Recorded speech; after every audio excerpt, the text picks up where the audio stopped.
Hello, this is Saturday, the 25th of July, 2020, and we're here at the Ashland Artisan Market to go and talk to some artists and see what it's all about. Come on. Hi there. Hi. We're interviewing the artists today. Would you be willing to do an interview and talk about your art? What's it for? It's for Sailor Boy Media. It's just an independent journalism sort of outlet. This is a series called Us As We Are, Okay. where we just interview folks. Sure. Yeah. So you are? Leah Fairbanks. And this is your art? It is. So what is it that you do? It's made out of glass. So there's glass rods that I use, and I melt it in a torch, and I blow it into shells, and I make glass beads and charms and flowers. Right on. And how did you start with this form? I took a class in Oakland, California about 25 years ago. Before that, I did big stained glass windows. Awesome. So I travel around the world and teach other people how to do it. Really cool. So could you tell me about a couple of the various pieces you have? He'll grab some close-ups and you can just sort of talk about a couple of pieces you like? Sure. Well, the shells are blown. So I get molten glass and put it on the end of a hollow tube. And I blow it round. And then I layer the colors, pull it into threads. It's kind of like painting with molten glass. So I'll add the different details on there. And then I get glass scissors and cut it open, and then pull it back with tweezers. And so I usually have different colors on the inside and then the outside of the shell. Really cool. And what about these necklaces? Are those just rocks that you collect, or are those also pieces of glass that you've customly shaped like this? The part is a glass bead that I make. So that's how I got started, was glass beads. And then it's strung up with biwa pearls. So I use different gemstones mixed with glass to do my pieces. Really cool. And so most of it is beadwork? You did all these as well? Yeah, those are all charms. Those are done on copper wire with the glass. Awesome. Well, thanks so much. Is there anything else you want to add just to finish it off? Buy art. Cool. Thank you so much. All right, have a good day. Well, hi there. So why don't you just go ahead and introduce yourself, tell us your name, and tell us what your product is. Okay, my name is Stephanie Gould, and my company is called The Good Medicine Company, and I've been making handmade, homemade, organic skin and body care products probably for almost 20 years, a little over 20 years. I try to grow some of the herbs. I can't grow all of them, and I wildcraft some of the herbs. So my whole spring and summer is spent going out and finding herbs or growing herbs and putting them in a dehydrator, and I use them throughout the year to make products. Started out with one skin salve. That was my very first thing I ever tried to make. Gave it to friends. They came back and said they wanted more, and then people started phoning me and saying, I think you're onto something, you might want to make more of this stuff, and so then it just sort of grew from there. Right on. So it's herbal-based, like natural skincare products. Mm-hmm. Could you tell us about what some of the products you have are? Sure. These are all fake that are on the table right now because of the heat. Oh, for sure. Most of them are sensitive to heat. The salves don't go bad, but they melt. They'll get really soft. Mm-hmm. The creams and the lotions will have a tendency to separate if they get too warm. Oh, I see. Yeah, you just have paper curled up. Yeah, so I've got either paper or powder or flour or something in the jars. But I started out with salves, so I started out with a skin therapy salve, which, let's see, this one. Cool. And this one is has 3 different herbs in it that all heal the skin. And then after that, I started thinking, okay, you know how you put Neosporin or something like that on a cut, keep it from being infected or to stop an infection, and then I realized I can make that. So I make an antibacterial and antifungal salve. And then I started making one with arnica and turmeric in it. That's for anti-inflammatory for muscles and joints. And I now make a CBD one. I make a cannabis one too, but I can't sell it here. For sure. So, and then I decided that I needed a deodorant and I knew a number of other people who needed a deodorant that wasn't harmful, wouldn't hurt them. And I developed a deodorant. And I made a powder that's antifungal and antibacterial. Actually, I started with the powder first before I ever did a deodorant, thinking that I could do a powdered deodorant. I wasn't sure how to do a cream deodorant. And there was more powder all over the bathroom than there was on the body. And I went, okay, so there's got to be another way to do it. And so I came up with a cream deodorant. What else do I make? I make a scalp treatment, hair treatment. I was doing skin lotion, but it just wasn't selling very well. So, and the salve does a better job of moisturizing anyway, so then I stopped making that. I also make a magnesium lotion. Magnesium is one of the first things that as we get older we start to become deficient in. And one of the signs of it is you get leg cramps or foot cramps, like especially at night. And so I take it internally, and I always tell folks they should make sure that they're getting enough magnesium. But another way to deliver it to the body is through a lotion or cream, because it's very water soluble and the body absorbs it very quickly. Cool. So Well, I think about it. I also make a sunscreen cool. that I just came up with last year at the request of a customer who came to me and said, I used to get one from someone, they've disappeared, and I need it because she is very sensitive to sunlight. If she's out in it for more than 10 minutes, she starts to burn. And so I took one winter to come up with a formula, and then I made it as an oil, and because that's what she asked for, and that's what I've been making that ever since.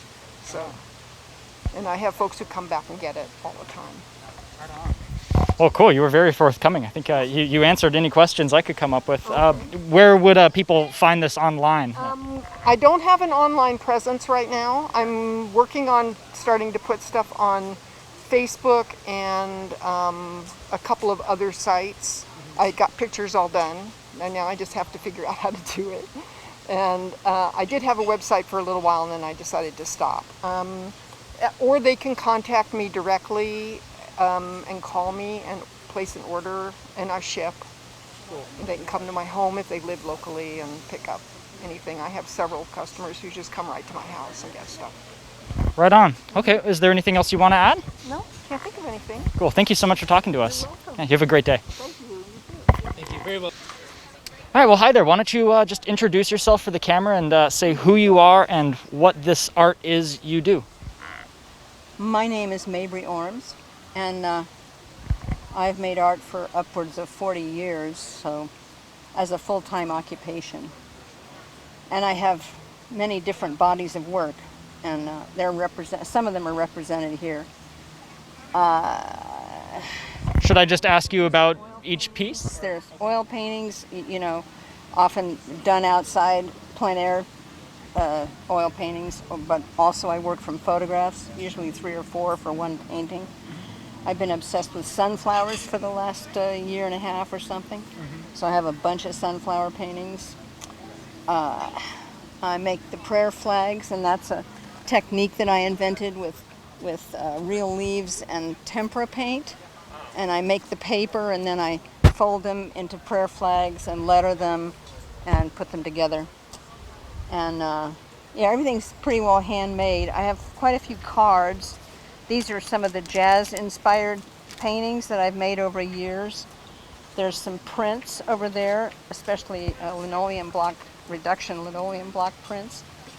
And here is my series of bathers, which is inspired by Degas and my mother, who had his bathers in our bathroom growing up.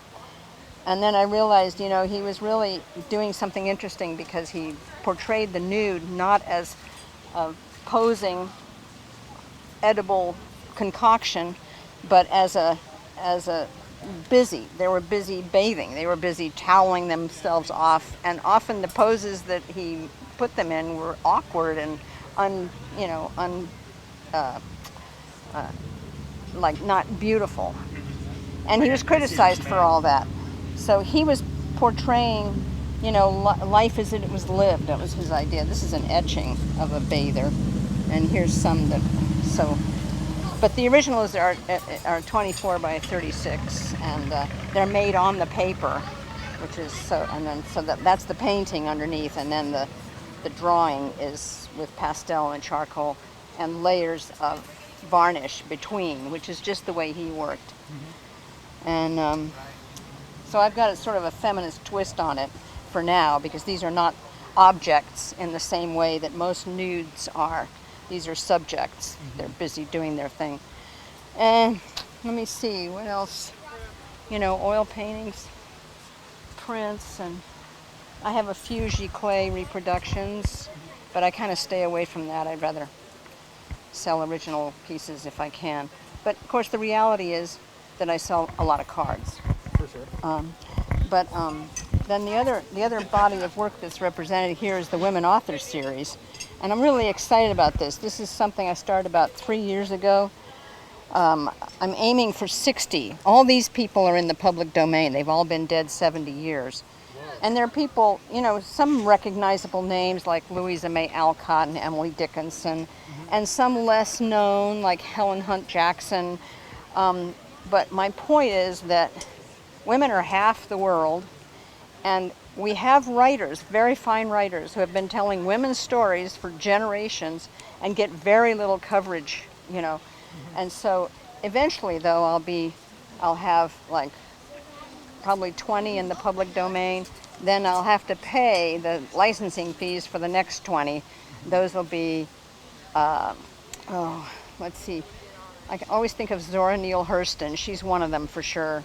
And then people who have not been dead 70 years. She died in the 60s. It's hard to believe. It's so recent, And then some of the people from the Harlem Renaissance who died later. Those people I have to pay the licensing fees. Then after that, I get to do contemporary people. But if I take these, which are, the originals are 24 by 30, if I show contemporary writers what I'm doing, maybe they'll want to participate, in exchange for which they'll give me a personal photograph that I don't have to pay the fees for, and help me choose the 800 words that I write over their faces. So anyway, that's another body of work. Really cool. So you said you've been doing this style of artwork for 40 years? Well, making fine art of various kinds. I have a website if you want to see more. Yeah, go ahead and let us know what the website is. Bodies of work. But yeah, I have a master's in painting and drawing, which I got picked up along the way. But anyway. Yeah, I wanted to ask how you got started with all this. I got started as a photographer, actually. And I wanted to interpret color into my photographs, and this is back in the day when you either did color photography or you did black and white. I did black and white photography, and I didn't really want to do color photography. So I took a photo printmaking class, and in that, one of the requirements was, so that was like etching and silkscreen, and in that process you could interpret color, use a photographic image, but interpret the color. And in that course, they told me I had to, take figure drawing. Right. So I have never done any drawing, and I just took to it like a duck to water. I loved figure drawing. And really, the next year, I quit doing photography and started doing drawing. Then I got into a painting course, and one thing after another. But so now I use the photography to support the painting, basically. Yeah. Cool. And so where do you hope to go from here? Well, I got a lot of work to do here. I'm working on the 11th portrait now, and I want 60. So I've got a few years of work there. And I really enjoy the printmaking. That's the lino cut. Those are like jazz images I draw during performances, and then interpret into a block, a linoleum block, and print. So I'm excited about that series. I don't know, I come up with new ideas, and then I work usually 6 or 8 years on one body of work, And then sometimes I go back to them. Like the jazz series is something I'm going back to because, I don't know, 10 years ago or whatever, I made a bunch of paintings using drawings that I did during performances and then interpreting color into them, you know. And the oil painting's ongoing, that's for sure. I do enjoy, I just enjoy painting. Yeah. So. All right, well, thank you so much for talking to us today. Is there anything else you want to add? Oh, sure. Is there anything else you want to add? Maybe the name of your website? It's just my name, Mabrieormes. And I have an Etsy store. At this point, it's just cards on the Etsy store. And that's probably where it'll stay. But, yeah. Well, thank you so much. Okay, Yeah. You're very welcome. So why don't you just start by introducing yourself and then what your art form is and how long you've been doing it. My name is Marcus Scott. I call my business The Stone Bead. What I make is stone beads. If you take a look here at what you guys are filming. I've been doing this since 1992, 28 years. I've been out here as part of this Artisans Market since 1994. Yeah, I grew up here in Ashland, so I grew up on this creek.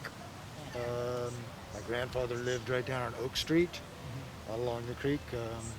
Grew up playing in this park. It's just an honor to be here in this park, selling what I make in my shop. I live in Talent right now. I do this with my son. He's 21. He cuts stones with me in my shop. Let's see. It's a, it's a good way to make a living, especially when you're young, because you can travel with it. It's kind of very, I used to do this event and then do other shows and festivals out and about. Thankfully, we have this. This still happening is a rare thing. Art shows all over the country are shut down right now, But we keep it, if you notice, if you guys look around, we've got all kinds of space. We've paid really close attention to doing that social distancing thing. I'm actually the manager of the market too. So not only do I do the stones all by hand on a wheel, but I help make this happen. So you're the one who organizes this, yeah? Yeah, I didn't do the artwork here, but I helped with making sure that happens, right? And making sure we get the word out about this. Cool. Getting us out here was that was a small task, right? Usually we're back there on the calle, but trying to make all that, just trying to create more space. I mean, when you're out like this, you just feel more comfortable, right? And that's what it's about right now. That's why it's, it's a good time to just let go of the tightness of the old and just kind of, does that make any sense? Totally. It's kind of like we need to now. expand to more space so that we can all keep that. And that's distance is kind, 6 feet is love. That is really cool, And get that on the camera right there. Yeah, okay, you know what we're talking about here. That's really good stuff, man, because doing this right now is important. Because if we do it wrong, somebody could get sick. If we just willy-nilly this thing, really appreciate you guys coming in here and talking to me with masks on and understanding what 6 feet actually is.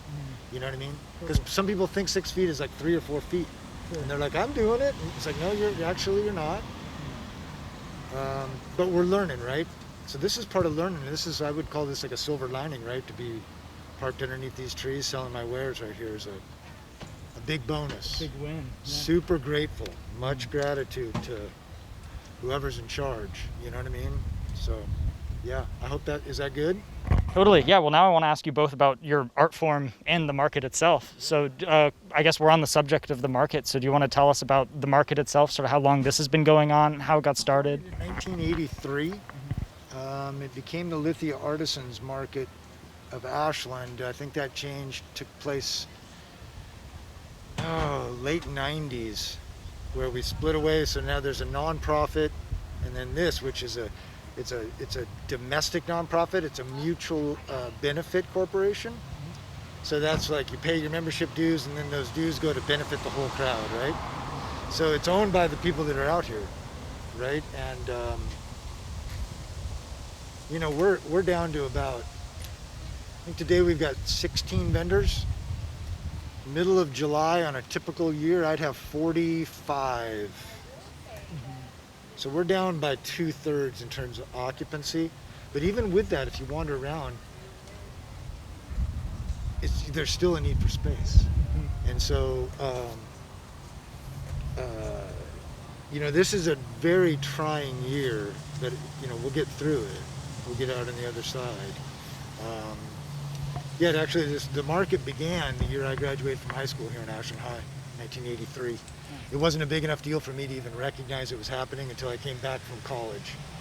Went to the University of Oregon. So definitely an Oregon boy, Ashland, Oregon, and then up to the University of Oregon, and then traveled around Mexico. I saw this happening around Mexico all over. Like any kind of municipality you go to has an open air marketplace.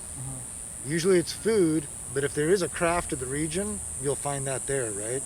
So when I came back, my focus was when I came back from Mexico was to find a niche, I started to gravitate towards the stones. Equipment kind of started coming my way really inexpensively. You know what I mean? Like almost falling on top of me, you know what I mean? So you're on your right path. And then I just started doing this because watching other kind of gypsy travelers be able to do this and then keep moving was really intriguing, right? That's why I'm here. It's one of the reasons I came back here, other than the fact my folks still lived here, so my kids could be with their grandkids, was because of this market, because it was here, and this great opportunity, right? So I got immediately involved in leadership, and then eventually I became the manager. This is my 9th season as the manager. So, anything else you want to know? Can you think of anything? Well, now I guess I just want to talk about the art itself now. So you do, what did you call this again? It was stone cutting? Stone cutting is called lapidary arts. It's kind of not a lot of people do the lapidary arts, stone cutting. So you start off with a saw, you cut a chunk of stone and you slab it up, and then you trim saw it, smaller saws into smaller pieces. And then you start working on a grinder to grind the shapes. A lot of the stones that I work with that you'd find like down in that case, these guys are oftentimes beach finds, and they're coming to those shapes already. Okay. I just fine tune them, you know what I mean? So they're kind of rolled by the ocean. They're rolled by the ocean, and then I come in and go, okay, it's literally, I tell people I'm going bead combing. Gotcha. Because I'm looking for bead-sized things, and then I have to do. The less work I have to do, the more work is already done by Mother Nature, the less energy it takes for me to finish the thing, right? So it's more ecological, the less waste I have, right? And I try to be, minimalism is my thing, right? And you can see that out there, it's a minimalist stuff. I make beads, pendants, and then earrings, and that's it. I used to do a lot more, but I've kind of fine-tuned it. I know what I like to do, and I even though it's a monotonous task of making the same thing over and over again, I do it well, and I'm able to meditate while I'm doing it, So I'm able to, in a way, multitask, right? Cool. It can be a meditation as well as a work. And 50% of the stuff you see out there I've collected myself. The majority of the rest of it is collected here in Oregon and Northern California, and I get it from other rock hounds and then work it up. So it's super local. I do like exotic materials. I love to work opals and things I find in Mexico in my travels, and even things that come from places like Australia. Like Australian opals are just mind-blowing, right? They're fun to work. You'll see out here right now I'm working mostly hard stones, jades, jaspers, and agates. And the reason I'm doing that right now is because I'm teaching my son to cut. It's easier to make mistakes on a hard stone. You can usually come back and fix it. I see. You see what I'm saying? Yeah. So, that's what's going on here. I call it the stone bead, just because it keeps it, again, simple. What are you doing? I'm making stone beads. Never studied to do this. My degree, I studied sociology. Gotcha. So I like what you're doing. This is cool. Doing journalism and stuff. I like all that stuff. I like to write. I blog. I do that kind of stuff. Yeah, we just got into doing this. Our last question then is, where do you hope to go from here? What are your hopes for the future? You know what? I'm hunkered down. Yeah. So I just want to improve what we have here. I'd love to see us maintain this. This is the first year we've been in front of the park. Okay. It's because of COVID-19 we're given this opportunity, but the feedback I'm getting from everybody is that they love us out here. Yeah. They really like the look of this. Yeah. It's maybe a little better use of the space than just empty space, and it still creates a nice beyond us here park thing. So I would love to see it that we're able to expand the vision a little bit beyond COVID-19. You know what I mean? So the things that we're learning during this time frame, I think, like about frugality. Remember at the beginning when you had to stay home and you realized that there was a whole lot of things in your cupboards and stuff that you just needed to cook? Yeah. That's what I found out, right? And then when I went to the store, I just got the basics and I like learned to go, okay, I can do this and be frugal. Boy, we should carry that through, because that's better for the planet. Yeah. And less driving is better for the planet. And all these things that we did when we sat still, that's a good thing. I mean, let's be what is that? Teaches us patience, right? And when we have to sit still, we have to be with ourselves. So we have that internal dialogue that actually can get people more in touch with themselves and hopefully better themselves. And if they better themselves, doesn't that thereby better the planet, right? Sure. So I think this sitting still is a good thing. You know what I mean? Silver linings, right? So, yeah. Well, thank you so much for talking to us. Just say your name one more time. Yeah, my name is Marcus Scott. Marcus Scott, thank you so much. So, how about we just start with you introducing yourself and what you do? Sure. My name is Dan Elster, and I am a wildlife photographer. I mostly do kind of the fine art end of things. I'm not so much a documentary photographer, but more looking for the art aspect to it. Yeah. Cool, and what do you like to shoot primarily? I mean, obviously wildlife, but within that realm, what is sort of your preferred subject, like location, type of animal, type of scene? Yeah, most of it's Pacific Northwest, almost all of it's Oregon, Northern California. A few of my favorite subjects are definitely owls. Kind of known for my owl photography, but also ravens and crows, coyotes,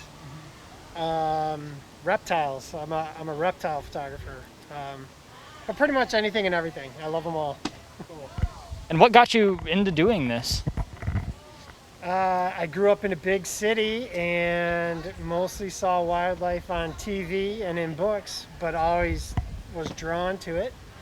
And I moved out of the big city, that city being Chicago, to a smaller town, and started seeing actually real animals in the wild, and it just set something off in me. And a year or two later, my then girlfriend, now wife, bought me a camera, and it's kind of the rest is history. Right on. And so, like, what are some of your favorite locations in Oregon that you've gone to get photographs? I love the Oregon coast. I love the Rogue Valley. Some of my best stuff was taken within a couple miles of here. The high desert, certainly, the Klamath Basin. Very fortunate in Oregon. We have lots of different habitat and different types of environment, different climates even. I can go from the coast to the mountains to a river valley to high desert all in one day. And I'm not sure you could do that anywhere else. I don't think so. What are your hopes for the future? Where do you want to go from here with your photography? Continue to grow my business. It's a full-time gig now. It's not always easy, but I love it. And keep raising awareness and money for wildlife conservation. Right on. And where could people find your work if they're out looking for it? Certainly the Lithia Artisans Market. My website, elsterphotography.com. I would tell you there's a couple different galleries in town that carry my work, but not at the moment due to a certain virus. Yeah, Etsy, I'm all over the place. You can find me on Facebook, you can find me on Instagram, all the above. About, on average, how long does it take you to get like one of these shots? Yeah, that's one I get asked a lot. You know, it's so hard to quantify. Sometimes I feel like I just show up and it's the right place and the right time. And then other times I will put a couple weeks worth of effort into a certain thing and get nothing out of it at all. It's very unpredictable. But it is definitely something, there's a lot of waiting involved. I think a lot of people who went with me would get very bored very quickly.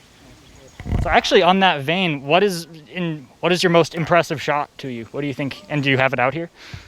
Gosh, I don't know. There's a bobcat on the other side of this wall. A lot of people love. There's an elk on the beach on this wall. That might be my all-time favorite image.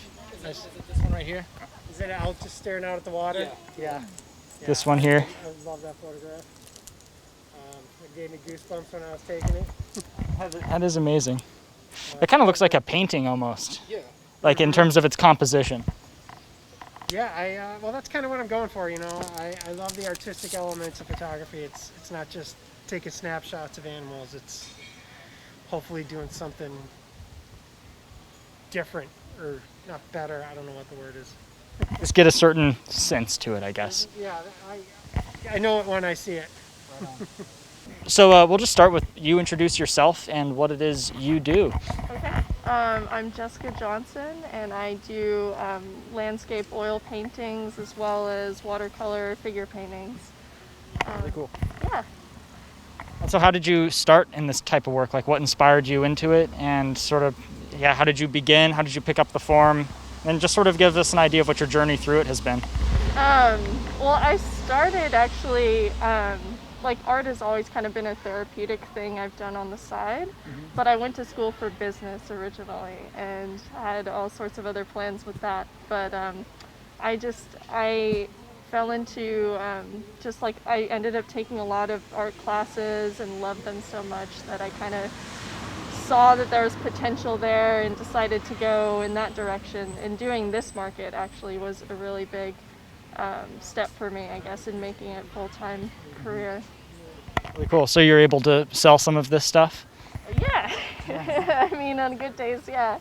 So how would you describe these paintings? Like, what's the genre, and what's the style? Well, I started out, I guess, mainly what I'm known for here is these landscape paintings, which are done in oils. I would say the style is Impressionism, and maybe like a little bit of like Fauvism or Expressionism, but Impressionist landscapes is generally what I go with. Are these landscapes that you go to physically and are copying, or are they just coming out of your imagination? A few times I've kind of painted from my mind or memory, but they're all real places that I go and visit and then kind of capture in my own. Oh yeah, I see Crater Lake here, and a couple other places I sort of recognize. They look familiar at very least.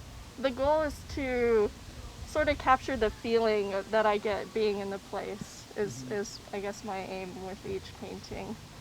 So just using Impressionism and like vibrant colors and brush strokes with a lot of movement helps me do that, yeah. And where do you hope to go from here with it? Like, do you have any future plans for different styles of art, or are you just going to kind of continue through with what's working? And in general, just what's your hope for things to come? Gosh, well, it's changed a lot this year, I think, with COVID happening. The aim was to basically like make my full-time living from doing art shows and traveling to art fairs. So I hope to continue doing that, like after all this is, I guess after things have calmed down more, yeah. So what's, out of all these, which one is your favorite piece? Oh gosh, that's really hard. I feel it has to be, I would say the Redwoods piece is one of my favorites. I just love, I love the feeling that it brings me back to kind of being in that place in the Jedediah Smith Redwoods. I really love the colors. It's sort of almost an unreal amount of color coming out of it. Is that something to do with what you saw out there physically, or is that more just coming from imagination? This is a good question. Yeah, I get remarks on the colors a lot. I think, like, obviously it's exaggerated, but I think color's just a beautiful way to communicate, I think, in art. And for me, it's more about communicating, like, the emotion of the place. So that comes out in, like, some really psychedelic colors, I guess. Well, last question, if somebody wanted to find your art or find you online or otherwise, where would they go? Jessicaoncanvas.com. jessicaoncanvas.com or Jessica on Canvas at Instagram would be the two main places. Thanks so much for talking to us, Jessica. Okay, well, I'm Kris Daly, a local quilter, and during this pandemic, I started making masks, and I have expanded my mask making capacity. I make several sizes, all quilters cotton, all pre-washed, pretty much one for everybody. I'm also doing the quilting still, but this has become my main thing now. People like them, they like to be protected, and it's almost becoming kind of a fashion statement for some. I know women usually have multiple masks to choose from so that it matches your thing. These are comfortable to wear. I sew in a nose piece, so they fit pretty well. I've been quilting since I've been sewing since I was 11, and I'm quite a bit older than that now, so many decades of experience. Right on. So what got you, I mean, it may be somewhat of an obvious question, but what got you started with making the masks? Maybe aside from the COVID. I'm on Facebook, and one of my girlfriends had me join a group, and it was people that are making masks and shields and all of that. And so that's where I started. I mean, I've donated around 300 masks. 60 to Asante, 20 to Valley Immediate Care. I sent 40 to the Navajo Nation with booties and matching scrub hats and the whole 9 yards. And a bunch went to a nursing home, and I made a bunch for friends and family. And so when Market started, it was just a natural progression for me to make them to sell. So that's what I'm doing. And because I'm at 849 masks now, and of course they keep getting better. So yeah, and it's pretty easy. I'm good at production, so it's pretty much my thing now. And so you produce all of these by yourself, all 849? Yes. Wow. And more. I plan to get to 2,000. Wow. Okay. That's my goal. And so before you were doing the masks, you said you were just doing quilting otherwise? Pillowcases, pot holders, and quilts. That was my main thing up until this point. So are these pillows over here, are those yours? They're mine, that quilt is mine. All the pot holders that you see all over are mine. Wow. Not as many vendors are coming out because there's still fear of the virus, which is, I'm glad to live in an area where we're not densely populated, and it seems safer here than a lot of places, although anybody can get this, so it's just I'm trying to make it a little more fun to wear a mask. Right on. So where do you hope to go after you make the 2,000 masks? What do you hope to do after that and go on into the future? Quilter. I've got tons of fabric, and it's what I do. It's what I like to do, so I will continue to sew, and I'll have to find out something else to to fill that spot, but I'll be making masks this year for sure. So I'm sure it'll be a year-long learning curve for everybody, and that we need to protect each other and ourselves. So I'm just going to keep it up, and this has been a good venue for me, and I'm only getting positive response. So all that is good. Did you ever make masks before this? No, never. What was the learning curve on that like? It was pretty easy. It was they recommended the Deaconess pattern, which is a rectangle. It starts out as a 9x6, and it's pleated on each side. But I've been sewing for so many years, I can do the pleats without measuring, So it was just a matter of getting the sizes right for everybody, because I didn't start getting feedback right away. And then, the elastic's too tight, or it's not big enough, and I need it longer this way, or this feels... So I just kind of adapted that, and some people were asking for places to put the wire in on top on the mast, and so I did some like that too. So it's just, I think I'm going to stay with the same pattern because it's working, And I've got hundreds cut out. So I'll continue with that. And they're pretty fun. I'm doing about 50 or 60 a week along with other stuff. So, yeah. Right on. Last question. Just say your name one more time, and if there's a place online or somewhere else where people could find you and your products. My name is Kris Daly. That's KrisDaly, and Kris Quilts. If you Kris Quilts and Crafts, all spelled out on Facebook, you can find me. Kris Daly, thank you so much. Thank you. So that's the Lithia Artisans Market. It's been a pretty wonderful day. We've talked to a lot of pretty amazing people. Thanks for joining us on this little outing. I've been Keegan Van Hook. Have a good day.